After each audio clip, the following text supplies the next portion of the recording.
Milestone school and কলেজে বিমান দুর্ঘটনায় আহতদের সবশেষ অবস্থা জানাতে জাতীয় বার্ন ইনস্টিটিউট থেকে সরাসরি যুক্ত হচ্ছেন সহকর্মী আরিফুল ইসলাম। আরিফ, রাতে আরেক শিক্ষার্থীর মৃত্যুর খবর আমরা পেয়েছি, আর কি তথ্য আছে আপনার কাছে জানাবেন?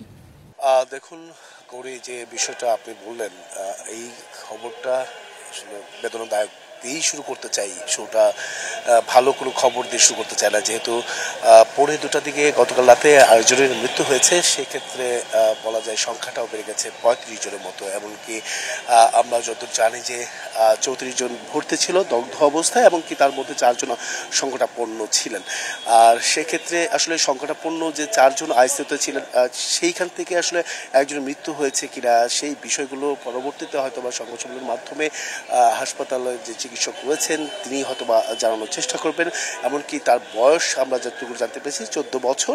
আর সেক্ষেত্রে বলা যায় যে কৌরি, এখন পর্যন্ত এই বার্ন ইনস্টিটিউটে দগ্ধ অবস্থায় যারা আছেন তাদের কিন্তু যে আত্মীয় স্বজন যারা রয়েছেন তাদেরকে আমরা এখন পর্যন্ত দেখতে পাইনি। তবে এখন যেহেতু একজন মারা গেছে নতুন করে, সেক্ষেত্রে 35 জন সংখ্যাটা কিন্তু বেড়ে গেছে। এর পাশাপাশি আমরা যদি একটু বলতে চাই যে 28 জন শিশু রয়েছে, যে 34 জনের মধ্যে 28 জন শিশু রয়েছে, এবং কি অ্যাডাল্ট আছেন 8 জন, তাদের মধ্যে 5 জন নারী ও 3 জন পুরুষ। এমনকি এর মধ্যে একজন 20 বছর বয়সী কাজী আমজাদ সাইফ। সেই বিষয়গুলো কিন্তু আমরা পূর্বে যিনি চিকিৎসক রয়েছেন তিনি কিন্তু জানিয়েছেন। শিয়া বাটার ও ভিটামিন ই সমৃদ্ধ লিলি হালাল বিউটি সোপ, তারুণ্যময় উজ্জ্বল ত্বকের জন্য।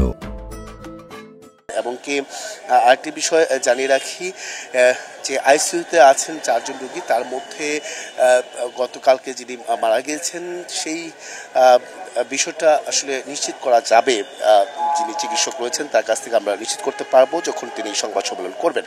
আর সেক্ষেত্রে আর ভেন্টিলেশনে আছে আরও 2 জন, এমনকি মেল এইচডিওতে আছে 3 জন, ফিমেল এইচডিওতে আছে 6 জন, পোস্ট অপারেটর ওয়ার্ডে আছে 8 জন, এবং কেবিনে আছে 12 জন রোগী। তাদের মধ্যে ক্রিটিক্যাল অবস্থায়, যেটু বললাম যে সংকটাপন্ন বা ক্রিটিক্যাল অবস্থায় রয়েছে 4 জন রোগী, আর সিভিয়ার কন্ডিশনে আছে 9 জন রোগী। এর মধ্যে ইনজুরি আছে 7 জন। বা আরেকটি বিষয় জানিয়ে রাখি যে এখানে বার্ন ইনস্টিটিউটে যে চিকিৎসকদের ভাষায় যেটা বলা হয় যে একটি মানব শরীরে যদি 80% বার্ন হয়ে যায়, পুড়ে যায়, সেক্ষেত্রে কিন্তু আসলে বাঁচার বিষয়টা কিন্তু একেবারেই ক্ষীণ থাকে বলা যায়। এমনকি শ্বাসনালীর বিষয়টাও রয়েছে, শরীর পুড়ে গেল কিন্তু শ্বাসনালী পুড়ে যায়নি, সেটা বাঁচারও কিন্তু একটা বিষয় রয়ে থাকে। তো সেই বিষয়গুলো আসলে পরবর্তী সংবাদে হয়তো আমরা জানার চেষ্টা করবো। তো এই ছিল কিন্তু সব শেষ করি।